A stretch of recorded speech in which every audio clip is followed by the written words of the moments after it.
question is that this bill be now read a second time, and I call the honourable member for Solomon. Thank you, Mr Deputy Speaker. I rise to offer my comments on the Social Security Legislation Amendment Job Seeker Compliance Bill 2011 by recognising that this is indeed a national issue. This bill aims to introduce tougher compliance measures for job seekers who have activity test requirements. If passed, this bill will introduce a suspension of income support payments for job seekers following a failure to attend participation activity, including an appointment with the employment services provider or, in some circumstances, an activity such as training or work for the dole. Mr Deputy Speaker, unemployment in Australia is currently low at a seasonally adjusted rate of 4.9% in March 2011, with 179,000 odd job seekers classified as long-term unemployed at the same time. While latest unemployment figures show that the Northern Territory unemployment is just over 2% and is the lowest in the country, we are losing more people to interstate migration than are being gained. In my electorate of Solomon, we have a transient population where workers will take their skills and trades elsewhere where they are better paid or there are no jobs in the Northern Territory for them. In the last month, it has been reported in the Northern Territory news that this is happening now, with many skilled and semi-skilled workers going to higher-paid jobs in Western Australia and Queensland. Yet, despite such low national unemployment rates and jobs being available, in the last 12 months across Australia, approximately 2 million job interviews and appointments were missed by job seekers with no valid excuse given. Job seekers are required to undertake these activities as part of their mutual obligation, yet it is clear by the high number of missed appointments nationally that job seekers are in fact ignoring their obligations. Mr Deputy Speaker, it is critical that these job seekers are encouraged to re-engage with mainstream society and actively seek employment in order to break the cycle of welfare dependency. The Coalition requires a firm but fair system to ensure that those in receipt of income support who can work have a responsibility to look for work and contribute back to the society that supports them. And in addition to this, they need to recognise that welfare is a temporary safety net and not a lifestyle choice.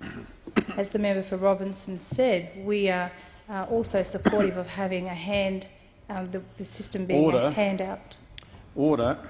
The debate is interrupted in accordance with Standing Order 43. The debate may be resumed at a later hour, and the honourable member for Solomon will have leave to continue her remarks when the debate is resumed. The question is that this bill be now read a second time. We'll call the member for Solomon. Thank you, Mr Deputy Speaker. As I was saying, the Coalition requires a firm but fair system to ensure that those in receipt of income support who can work have a responsibility to look for work and contribute back to the society that supports them. And in addition to this, that they need to recognise that welfare is a temporary safety net and not a lifestyle choice, a hand up, not a handout. On the other hand, Mr Deputy Speaker, in 2008 the Rudd Labor government watered down mutual obligation, introducing their no-show, no-pay compliance model, which saw job seekers docked a day's welfare payment for failing to attend interviews. And the department or the minister were writing to providers asking them to be more lenient on those who breached the rules. Since then, the Coalition has advocated for more stringent and appropriate compliance mechanisms, as Labor's no-show, no-pay compliance model has been a failure. Mr Deputy Speaker, it is clear that there was neither a real financial disincentive for job seekers to comply with their activity test requirements nor the enforced administration of this scheme. This current Labor government has also failed job seekers by increasing the amount of time a job seeker spends out of work and unengaged with activities like work for the dole.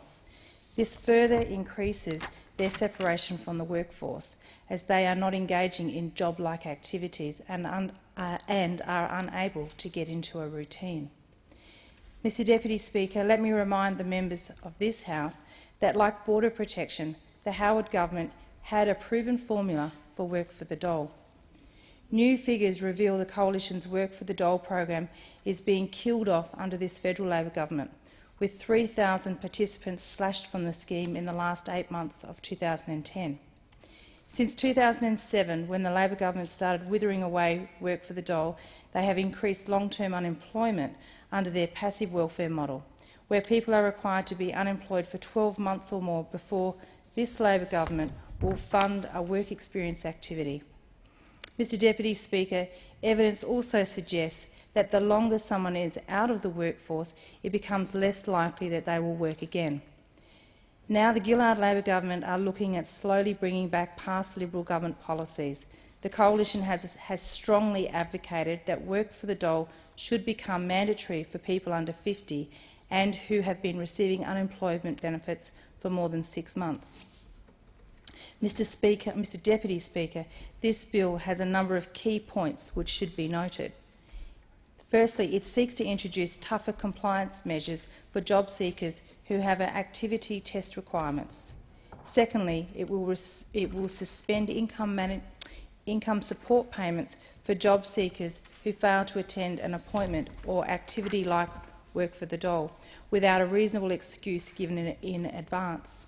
When the job seeker does attend a rescheduled appointment, their payment will be reinstated with back pay. Where the job seeker fails to attend the rescheduled meeting and fails to provide an adequate excuse, then payment will be suspended until they do attend an appointment. No back pay will be payable for this period. Thirdly, reasonable excuse provisions will also be tightened so that even if a job seeker has a reasonable excuse for not attending an appointment or activity on the day, it will not be accepted if they could have given advance notice that they couldn't attend and failed to do so. Mr Deputy Speaker, on this bill I note that there have been some concerns received from various community groups outside my electorate. These include that this legislation is too punitive and that it fails to clarify the circumstances in which job seekers will not be required to give prior notice of their absence. Mr Deputy Speaker, the Coalition is satisfied that the wording of the legislation is such that if a job seeker does have a valid reason for missing an appointment and was not in a position to advise the provider beforehand, then their payment will be immediately reinstated. Mr Deputy Speaker, like the Coalition, the people of my electorate are supportive of work for the dole and mutual obligation.